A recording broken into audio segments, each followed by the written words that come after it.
Merci. Yolande Corson. Merci Madame la Présidente et bravo encore pour ce travail qui on a hâte de le lire. Donc la première question c'est quand est-ce qu'on va pouvoir en disposer pour se jeter dessus. Moi, j'ai une circonscription extrêmement rurale et comme disait Valérie, les régions rurales sont vraiment eurosceptiques. J'ai une circonscription où il y a 343 communes. J'ai vu 141 maires au cours de réunions où ils étaient 5 à peu près. Et la première chose que je disais, c'est je parlais d'Europe en disant que si j'étais là devant eux aujourd'hui, c'est parce que j'étais vraiment convaincue que l'Europe était le bon échelon pour nous protéger et nous défendre dans le monde.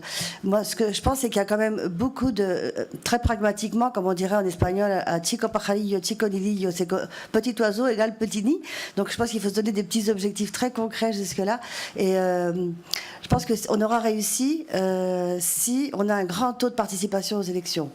Donc ça va être vraiment notre premier élément de dire si on sait que si on n'a pas un grand taux de participation à ces élections, c'est qu'on aura échoué. Donc il faut tout mettre en œuvre pour qu'il y ait un fort taux de participation. Et ça, c'est hyper concret, quoi, de se dire est-ce que les gens vont voter, pas voter, et les insister à voter. Parce que s'ils votent, ça voudra dire qu'ils se sont intéressés.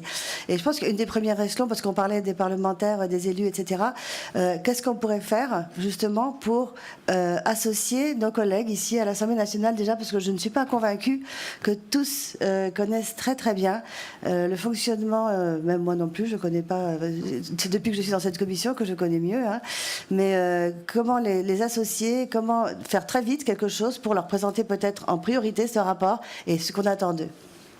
Merci. Vous avez la parole.